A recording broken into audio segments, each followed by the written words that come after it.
2022 membawa tantangan sekaligus kesempatan baru. Ibarat luka yang belum begitu kering namun sudah digores lagi. Seperti itulah tantangan pada kuartal pertama 2022.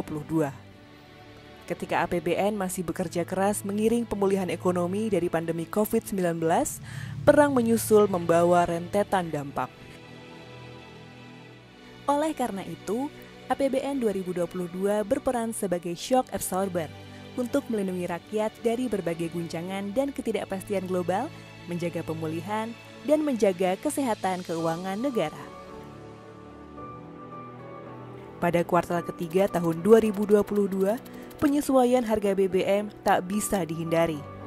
Subsidi BBM dialihkan ke bantuan sosial demi subsidi yang tepat sasaran, sekaligus melindungi daya beli masyarakat. Dengan adanya bansos yang diberikan tambahan 24,17 triliun, maka kita bisa menahan pertambahan jumlah kemiskinan sehingga tetap bisa kita jaga dan bahkan kita upayakan menurun melalui program-program pemerintah lainnya. Meskipun BBM naik, inflasi cenderung dalam batas aman. Pemerintah pusat dan daerah bekerja sama meredam inflasi.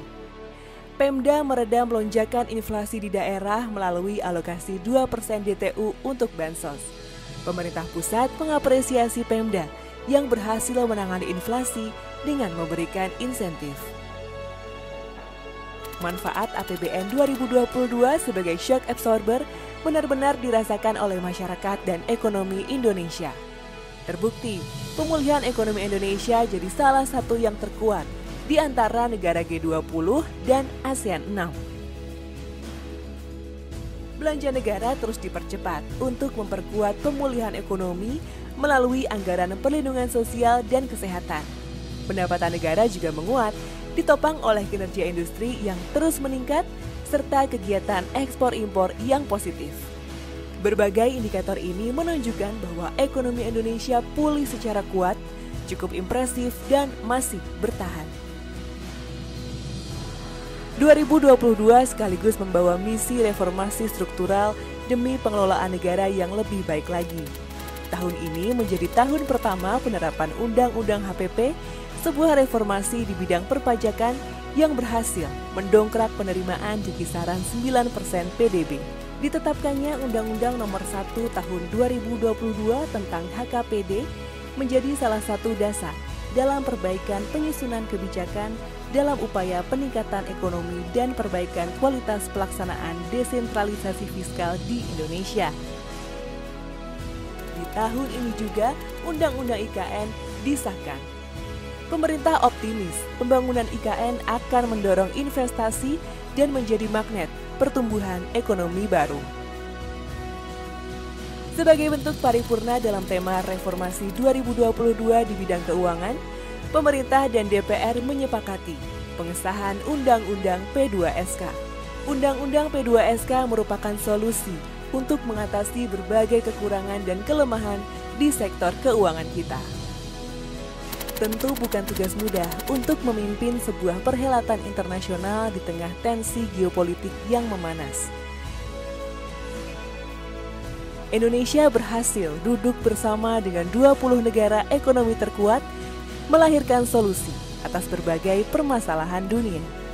Mulai dari kesepakatan pajak internasional, pembentukan dana pandemi, penguatan sistem pangan global, serta peralihan ke energi bersih atau ETN. KTT G20 di Bali, Indonesia ditutup.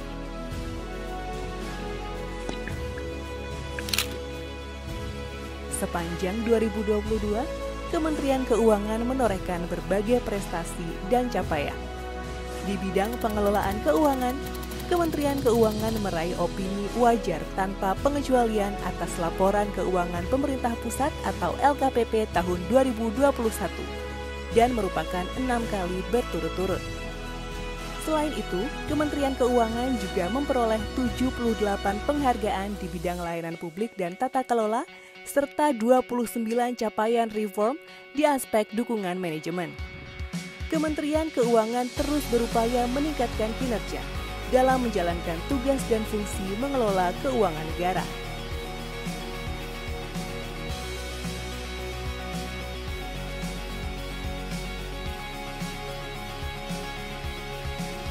Tahun 2022 dengan berbagai tantangan dan kesempatan di dalamnya telah kita lalui.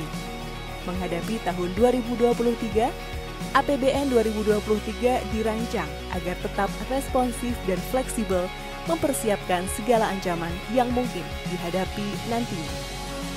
Tahun depan, fokus anggaran diprioritaskan pada peningkatan kualitas sumber daya manusia. Pemerintah juga akan melakukan konsolidasi fiskal. Defisit akan kembali pada batas maksimal 3% PDB di tahun 2023. Namun kita tidak boleh terlena karena 2023 mungkin akan membawa tantangan berbeda dan kesempatan yang baru pula. Tetap optimis dan tetap waspada.